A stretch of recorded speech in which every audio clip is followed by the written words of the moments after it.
Welcome to Those Guys Sports. It is your boy Mike, and in this edition, I'm just gonna tell you, most teams are probably 20 games in to the NBA season. I've seen people talk about what they like, what they dislike about this year's season. I'm gonna give you what I like in another video. This video is mainly gonna be me talking about what I dislike. So it's just gonna be me ranting on, venting about how I feel. There's only two true things that I don't like, and the one main one I'll get to. That'll be my last, that'll be my main event. I'm probably gonna go 5 minutes on that topic, who knows. But the one thing I'm not liking a part of the NBA, because mind you, I actually like a lot about the NBA. I think the season's actually been really good. The one thing I'll talk about tomorrow, which is something that we haven't seen in a while. So I really like that this is happening now. In saying all that, what I do not like, or one of the things I don't like, is Luka Doncic and the Dallas Mavericks. What I don't like about them is that it's Luka Doncic and the Dallas. It's like we have James Brown, famous singer, and Luka Doncic, and everyone else is just everyone else. Like, you even know who they are. It's literally Michael Jackson and then the Jackson 5. Really, the Jackson 11, because the rest of the guys on the squad. Like, I don't like that. And it's not really an NBA's fault. It's none of that. I don't like seeing it. Luka is giving us 40-point triple doubles consistently. Like, the man is a menace. He may win the MVP. I know everyone was talking about Giannis, but the way Luka's playing, it could be his year. It actually could be Luka's year to win the MVP. He's leading this team. And who's their second best player? Is it Christian Wood? Because some games he's good, some games he's non-existent. Is it, Tim Hardaway Jr.? No, it's not him. Is it Dinwiddie? Arguably, probably yes. He's probably been the most consistent guy all season. The second most consistent is Dinwiddie. And would you say Dinwiddie is a real number 2 to a great talent like Luka? I don't think you would say so. But the thing is, a lot of people have said this, and I agree, and I attest to this, is that Luka is not like LeBron. They kind of have similar games, but Luka's kind of like a James Harden, where their style of play doesn't really mesh with having a second fiddle.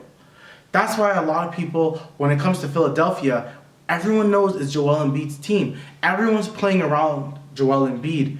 When they were kind of losing games, that was a lot because it seemed like it was Harden's team again, and that doesn't bode well. Like, you're not going to win a championship having it be Harden's team. The same thing with Luka. Luka's a great talent, and arguably, eventually, the next 5 years, we're all going to say Luka's going to be better than Harden. Some people say Luka's better than Harden right now. And when they both retire and everything, Luka will probably be above Harden. Now, where Luka needs help and where Luka needs a lot of work is allowing that second fiddle to cook. As much as Jason Tatum is a dominant player, Jaylen Brown still scores 30 points a game. Jaylen Brown's still almost averaging 25 points a game this season. There's still guys that are benefiting even though there's a superstar. LeBron won multiple MVPs, and Dwayne Wade was still averaging 25 points a game. Kyrie was still averaging above 20. Kevin Love was still averaging above 15. It didn't matter. Right now, LeBron has, some would say, fallen off. We'll talk about it in another life. But still, AD is this great. You can be the best player on your team, and someone else can be that second fiddle, being just as great as you, potentially becoming an all-star. Steph Curry has played so well this season, which I'm not going to talk about that because that's pointless. But Steph Curry, at his apex of being great, when he won his 2-time MVP, Draymond was still doing his thing, and so was Klay, both of them being all-stars. Right now, to Luka, who's his all-star? I will wait. Go ahead. I'll actually wait. While that, comment below, subscribe, and everything. Go ahead. Tell me Luka's all-star player that he's playing with. There's none. Luka does not have an all-star. Now, you can say it's because of the organization. They haven't put a second guy on him. Well, then trade them. Trade whoever you have now to get a second guy because you need it. What's happening in Portland is good. You have Dame, who's that superstar, but Jeremy Grant has hit some game winners. Anthony Simons has been great. Those are his 2 next guys. You may not need that second fiddle who's going to be at the same level as your number 1, but at least you have 2 guys who can average 20 plus points on a consistent basis. Jeremy Grant was a borderline all-star last year. So having him be the 3rd guy on Portland is pretty good. Anthony Simons, we all believed in him. I said Anthony, excuse me. I'd correct myself during the video because it's just me talking, right? It's just me talking, so enjoy this. But at the end of the day, Anthony Simons was that second fiddle to Dame, still averaging 20 points a game. Look at John Morant. John Morant is having, once another person is potentially having an MVP type season. Do you know Desmond Bane's probably going to be an all-star, averaging 24 points a game? Every top player needs that. Zion has Brandon Ingram, or you can say Brandon Ingram has Zion. All the top players have another guy who's right there behind them, helping them out. Who is helping out Luka? Having Luka only score, and this is, once again, it's a bunch of people's faults. It's Luka's fault because he needs to be able to give the ball to other people, allow them. He needs to play off ball much better than he's doing right now. And then organization's fault for not having a second fiddle. I know they tried with Porzingis, it wasn't working. Arguably, that's a Luka thing. It could have been with Porzingis and Luka. It didn't mesh. Luka probably needs a small forward that he can play off of, a guy who can get his own basket. Like when he had Brunson. Brunson was a really good second fiddle to Doncic, but I don't see that now. So the one thing I don't like is really watching the Dallas Mavericks play basketball because it's really just Luka-centric. And you're just hoping that Christian Wood or Dinwiddie or Tim Hardaway Jr. or Reggie Bullock starts shooting well. You're hoping for all these things that just haven't happened in a consistent way. End of the day, that's what it comes down to. We all saw Christian Wood join the team. We're all thinking, oh, this is going to be great. This is going to be Luka's probably one of his best teammates. It's not Jalen Brunson. It's going to be great fitting, blah, blah, blah, blah. It's been good. It's been okay. They're still winning games, but if it's not Luka literally scoring 40 points, like 10 rebounds, 10 assists, then what is this team? But once again, that's also on Luka. Luka needs to be better at, distributing the ball. When I mean that, allowing others to handle the ball. He distributes the ball very well, one of the best passers in the game. He'll go down as one of the best passers of all time. But he needs to be able to trust his teammates, to lead the team. Maybe Luka doesn't have to score 20 each game. Maybe he can have a bad game and someone else is going to pick up the slack. The question that you must ask yourself, Dallas Maverick fans, is who's picking up the slack? No one else is. No one else is. It's just Luka. It's all Luka all the time. The second thing that I'm seeing a lot of is the Houston Rockets. See, I didn't think I was going to go so long about the Dallas Mavericks, but I realized how much I just don't like watching it right now. Like, I don't like watching them play ball. It's not good. But the Houston Rockets are my second thing. And I may not go that long about it. You know why? Because I think everyone can see the Houston Rockets and see that they're trash. They're trash. But why are they trash? The coach is actually good. I like the coach.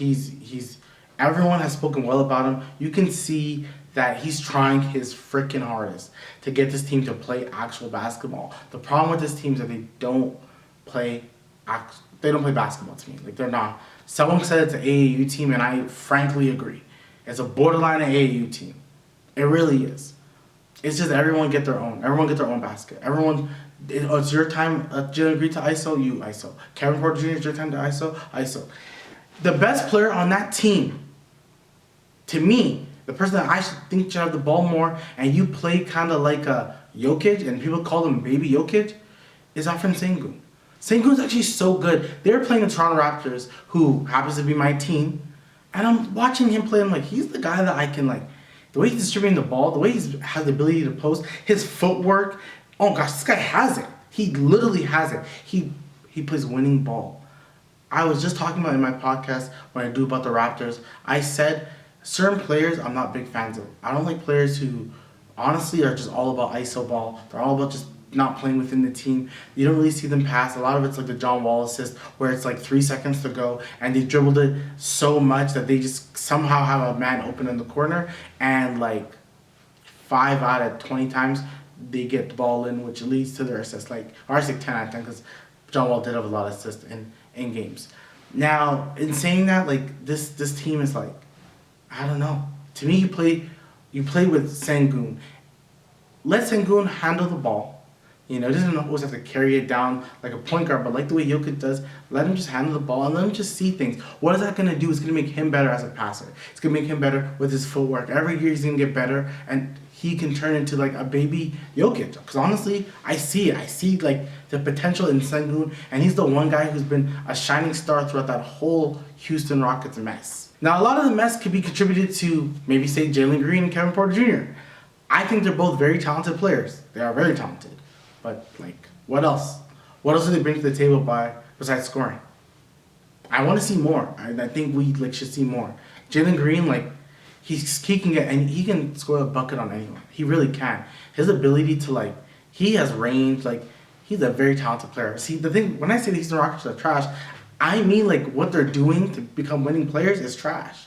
Of course, individually they're all good players. Everyone in the NBA honestly is a good player. It doesn't matter if they're a 12th guy, 13th guy, a two-way contract. They're all good. Put them against regular Joes. They're killing them. They're all LeBron James, clearly.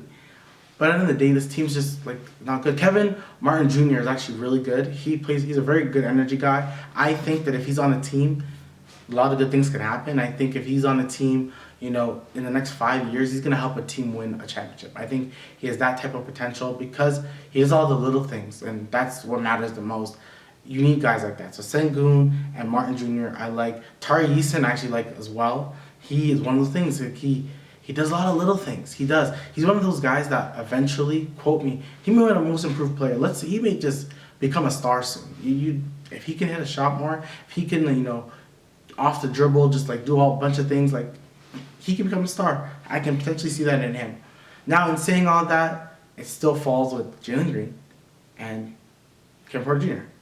They're just not those guys that are gonna lead a team. They have one vet, I think technically two, Boban a vet, but they have another vet in Eric Gordon who's gonna get traded.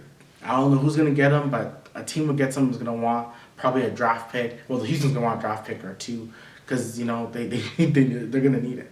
They're definitely gonna need it. I believe. Did they lose their draft picks with James Harden's trade? Or I think they gained some. I forgot how their draft. I think they actually lost a bunch of draft picks. So who knows? This is their young core for the foreseeable future. Now, speaking of their young core, you gotta talk about a guy that some people say is disappointing, and that is the third overall pick, Jabari Smith Jr. I would say, give it time. Hasn't played well because we're seeing Pablo, we're seeing Ivy, of course not Ventura. We're seeing Chet. He hasn't played yet, but we're all thinking Chet's still going to be good regardless. So it's kind of okay, the Koloku, number 30, Toronto Raptors played well too. I'm just we're seeing someone on his own team, Tari Eason, has been the best rookie on that team. And he was a top, the bottom 15 or something like that. So we're seeing him play well, but we're not seeing the actual guy we want to see in the number 3 overall pick, Jabari Smith Jr., play well. But I would say just give it time. Give it time. I think he may not be an all-star. He just will be a solid role player, and that's not bad at all. I think some players are just good. Maybe he may give you, a 15, 10, and 5 some games. These guys are so young. They're so raw in their talent. Give it some time. Other than that, the Houston Rockets are trash, and I hate watching them too. So what I don't like about the NBA is the Dallas Mavericks. And, clearly I don't like Texas. I think that's what it's come across. I don't like Texas. I do love Texas, but I think, Texas Longhorns, let's, go ahead. All in all, I just, Houston Rockets, I just don't, are they trying to win games? If you're going for Wemby, that's fine, I get it. But other than that, I'm ugh, okay. I don't see no progression. Certain teams, the young teams, you see progression. It sucks that Cade is out, but you saw the progression. You see Ivy, you see Stewart, you see Sadiq Bey, the Grizzlies, you see progression. I could talk about the Minnesota Timberwolves being a disappointing team or something I dislike, but they're 8-8, or as I record this, they're 8-8, so not that bad, I guess. So those are my thoughts of what I think about the first 20 games of the NBA season. Some teams play more, some teams play less. It doesn't really matter. Those are the first 20. Have been played for most teams, and that's what I don't like, Dallas and Houston. It's just, can we see some better play from Houston, and can Luka get some actual help, an actual second guy that Luka can have a day off and not have to stress out. Make sure you like and subscribe, follow me, comment below, tell me what you think, and we'll talk soon. Peace.